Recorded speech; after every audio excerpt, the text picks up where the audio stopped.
Hello and welcome to Superpower Gaming. I'm your host, Kevin Castley, and in this video, we're going to be taking a look at the Kortali Tribunal from the Discordant Stars fan expansion of Twilight Imperium 4th edition. And these guys look so cool. They're like these purple space warriors. These guys are interesting. So let's take a look at the Kortali Tribunal. So what do they start with? Well, they're another 2C4I faction, which is pretty cool. We took a look at the Colic Society, and they were also 2C4I last time. That's going to allow these guys to expand very early on, get a bunch of planets. What else does their fleet feature? Well, it features a cruiser and 2 fighters, as well as a space dock. And this is cool, they also start with a PDS. You know, I like PDSs, so I always like to see that. So let's take a look at their faction abilities. And it should be noted here, their faction colors are black and purple as well. We don't have black lights, so we just got purple for these guys. That's cool. But if you're at the game table and you're playing in, you know, you got Jolnar or something, okay, well, you can take black to represent them too. So they are black and purple. So faction abilities, they got Zealous. When you spend a command token to resolve the secondary ability of the Warfare Strategy card, you may resolve the primary ability instead. So yeah, they're space warriors. They specialize in warfare. They start with warfare tech, right?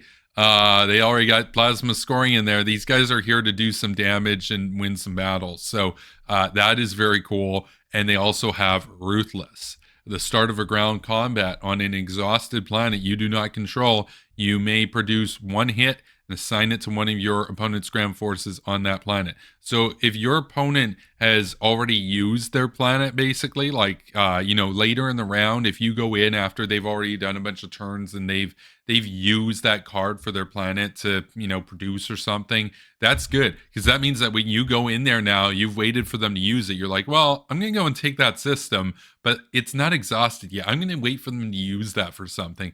Once they use it, you're like, yeah, I'm going to go in there. I'm going to activate that system. Now you're getting 1 hit right off the ground, and you're assigning it to one of their ground forces on that planet. If all they got there is infantry, you just killed an infantry, right? So that's pretty good. That's pretty good. Worst case scenario, they have a mech, and now they've had to sustain damage on that mech. But the ground combat hasn't actually even started yet. And you've already got 4 infantry to start with, so you're going to be bringing in some stuff, right? So it really advantages you going into the combat, because especially if it's only infantry don't produce hits that often. So to have 1 hit right there just because they used that planet, very cool. And it's planets you do not control. Like, this is entirely set up with these guys to go in and take stuff from other players. Let's take a look as well at their starting planets, which is Ogden, which is a 2-0, and Brithkul, which is a 1-3. So it's not the strongest starting world. It nets out to a 3-3. That's medium. Only 2 planets, so it's not the hardest to defend. It's medium. Like, that's a medium sort of ability. 3 commodities, medium, right? But really advantaged on combat so far. Let's take a look at their faction promissory note. And I should note as well, their complexity rating is low. That makes sense. They're 2C4I, they're combat focused. They're generally pretty straightforward. A new player could go with these guys, right? Faction promissory note, Blessing of the Queen. And this is going to be something you're giving to somebody else. So this action here is a different player will use this. Place this card face up in your play area. Remove one of your command tokens from the game board. At the start of the status phase, return this card to the Kortali player. So you're basically giving them a warfare. That's interesting. You can sell this for, a couple trade goods potentially, right? I mean, what is a command token worth? 3 influence, right? Okay. Yeah, maybe you get 2 trade goods out of this. Now you need to be a little bit careful, because if you're giving it to somebody that's neighboring you and they've got big fleets and stuff, you're basically giving them a warfare that they could use to destroy you. That's not smart. So you need to be strategic about it. What I would suggest doing with this one is to sell it to somebody across the table that you're neighbors with. And if they really want to go after a different player, give it to them. Help them out. You get some money. They are able to go after and destroy some other fleet. Who cares? It doesn't affect you. You get paid, and you got it again next turn to sell it again, right? So just don't give it to somebody who's going to use it to destroy your fleets, basically, right? So let's take a look at the faction technologies. They have Tempest Drive. It's green tech. It is 2 green prerequisites, but you'll note we start with psychoarchaeology. So we're already halfway there. After you win a combat in a system, you may exhaust this card to remove 1 command token from that system. Now, green tech is not normally considered very powerful in Twilight Imperium. Hyper metabolism is good, but it's kind of expensive to get to. It's not normally recommended unless you can get it like on the first or maybe the second turn. Normally, the advice is to kind of steer away from green tech unless you're like a Sorrow or something, or maybe the Latok Krask. And we'll see them later on in a further video. But this is one of those rare green technologies which is very, very much in sync with the warfare direction, the red direction. This faction is actually like seriously a green-red faction, and you don't really see that too often. That's pretty unique. And I like how they've combined different techs in Discordant Stars. So we got plasma scoring, which is a very good tech, and we've got psychoarchaeology. So what's this going to allow us to do? Well, it basically means we get a warfare for ourselves just by winning a combat. So in essence, we win a combat, boom, we're taking away command token from that system. We can keep going. We can literally keep going. Now, understand you're not getting it back in your your faction sheet. Like, it's not like it was for free. You still have to have command tokens to keep going, but it is basically a warfare. It's pretty good, and it's only a 2. A lot of these really good green techs that we've seen in Discordant Stars are like they require 3 prereqs, and you're like, yeah, I don't know, that's expensive. But this is pretty manageable, especially given that we start with psychoarchaeology. So I would probably research this if I'm playing as these guys. Take a look here as well at the Deliverance engine. It's a red technology, 2 red prereqs. Again, we start with a red tech already, so we're halfway there. Once per space combat, after one of your non-fighter ships is destroyed, you may produce 1 hit and assign it to one of your opponent's non-carrier ships. Well, hey, that's pretty cool. And it specifies non-carrier. So we're not using it on junk. It's going to go on like their dreadnought, or it's going to go on cruiser or something that's like actually going to hit and move stuff, right?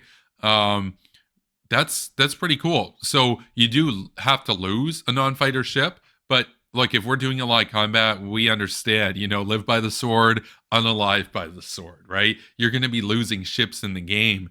Might as well take some other guys down with you when that happens, right? That's kind of cool. My advice here is like actually just get these 2 technologies as soon as possible. They're really good.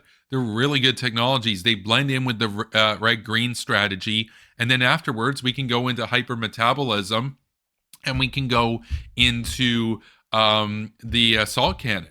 I would say there's an argument to be made. Maybe you wait on Deliverance engine and you go right into Tempest Drive, and then you get hypermetabolism so that you can get more command tokens sooner. So if you were to say take tech and you were to get Tempest Drive and hyper on round 1, that's pretty good. You're getting more command tokens so you can engage in more combats, take more stuff. Then we get Deliverance engine on round 2, for example. That's a viable strategy, right? So we could hold off. I would say Tempest Drive makes more sense to get sooner, just because we want hypermetabolism sooner. Let's look at the flagship. The flagship for these guys is the Magistrate. It's a cost of 8. Combat 5x2, very good. Just like the Colic Society, 5x2 combat, very good. Top tier, combat flagship. So you can definitely bring this into battle, right? If you pick up Gravity Drive or something. It's only got a movement of 1. It's got capacity 3. Its abilities here are interesting. It's got sustained damage and bombardment 3. So it's like a Warsun, basically. It's like a small Warsun. After you win a space combat in the system, you may have this ship become damaged to gain 1 command token.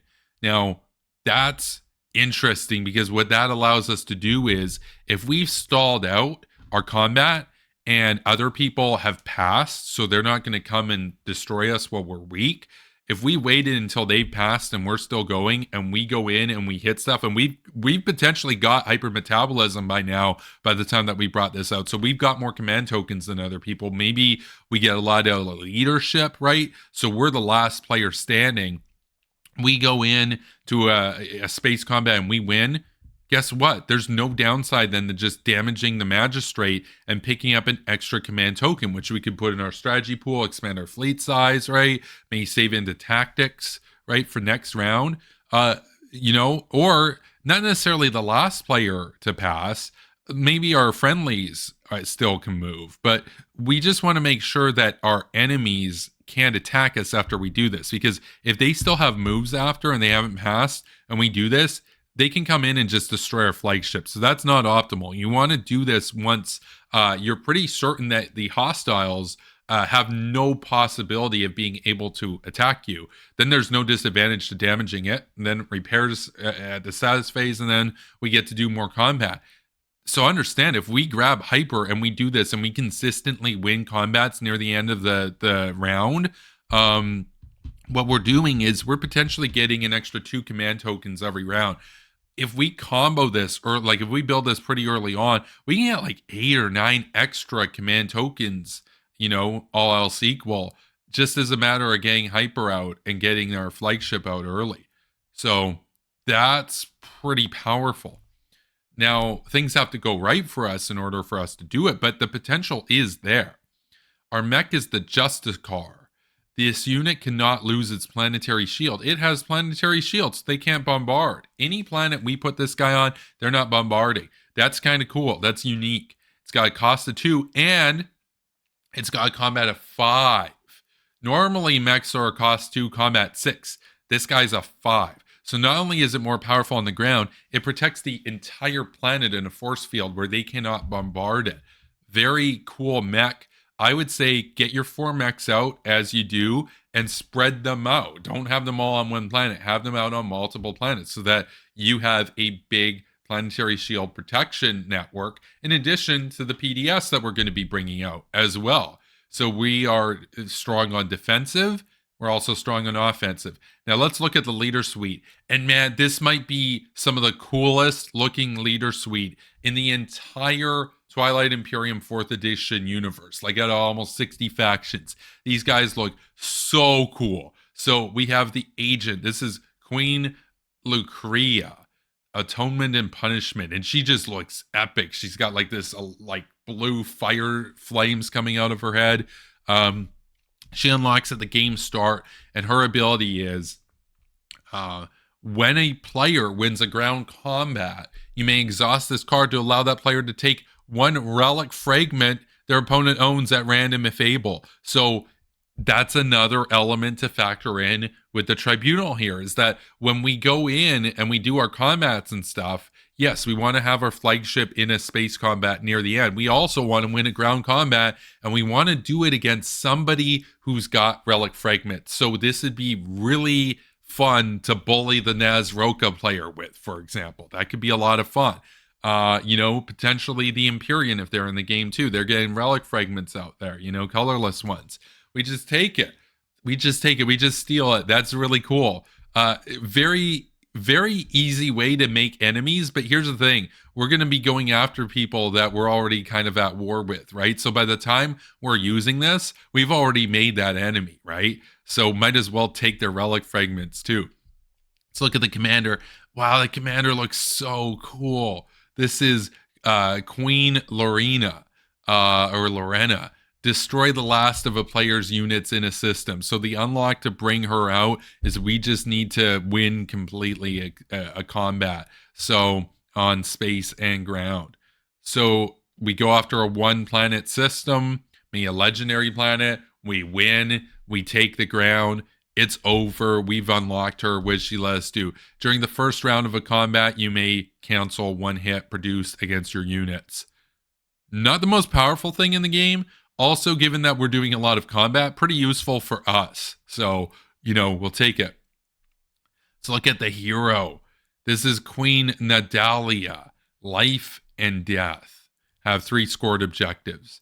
Calling of the Queens, Mother Goddesses. When you win a combat, You may purge this card to choose and take up to one of your opponent's relics. Then for each planet you control that is a legendary planet or has a technology specialty, gain 1 command token. That's almost game breaking. That's one of the most powerful heroes in the entire 50 odd 60 factions, the Discordant Stars and the base game and POK. That's insane. That's ridiculous. That's gonna turn heads at the game table when you steal somebody's relic. You just steal it, right? You're not just stealing their fragments, you're stealing a relic. You don't get too many relics in a game of Twilight Imperium, right? What's the average? 1 that you're going to get that whole game out of 10 hours or something? You just stole it. You just take it. Now, here's the thing. Here's where I think somebody could run into trouble. And, somebody who might not be as experienced might say, well, I know what I'm going to do. I'm going to try to get as many legendary and tech specialty planets as I can. I'm going to overextend myself. I'm going to go out and take all these guys and try it. And then I'm going to wait for the right moment to do this. That's not necessarily smart because you're opening yourself up to get destroyed, basically. Here's a better idea. Have like 1 legendary planet and a couple tech specialty planets. In your slice, you're probably going to have 2. You might have a legendary, and maybe we're a pretty aggressive faction, so maybe we take a couple from other people. Like if you've got 4 tech specialties and a legendary planet, or if you got 2 legendary planets, don't wait any longer. Don't wait, because other people can take your stuff from you. That situation can change.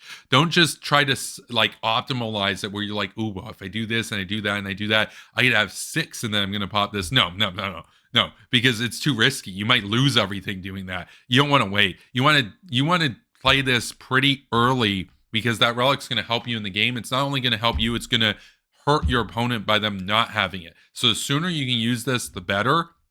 I think a good balance point is 3 command tokens. If you got 2 tech specialty and a legendary planet, you might be able to pop this and get a good payout with it while only holding your slice, not even occupying other people's slices, potentially.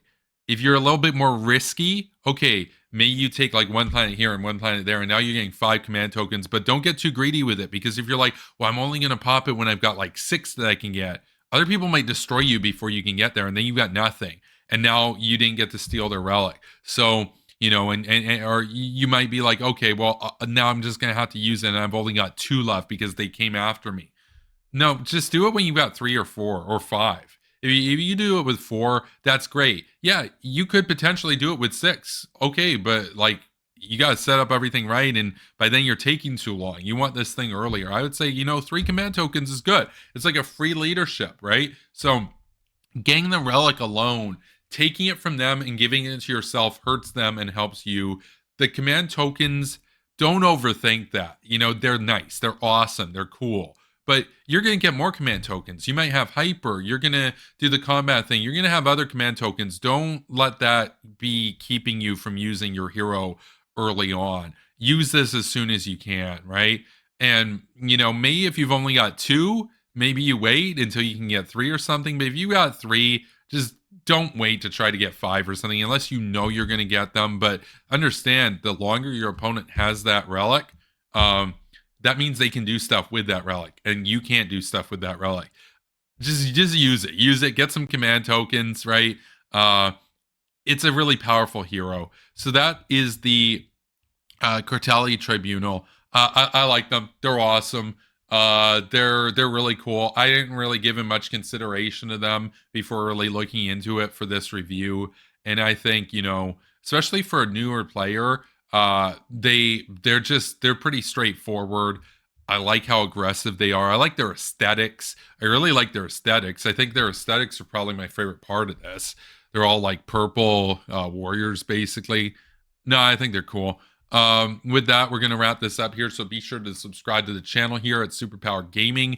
We got other gaming content. We do DEF CON. We got Pokemon Go. We got Civilization coming up. There's some Fortnite stuff. So, a lot of different games. And of course, we got Twilight Imperium here. So stay tuned. We got a lot more Discordant Stars faction reviews coming out. And we got a playlist at the end here that you can go through of all the other reviews that I've already completed. So With that, thank you for watching, and I will see you in the next video. So let me know how it goes. Did you win with the Kortali? Are you going to play with them? Do you have any thoughts on how you could even win bigger?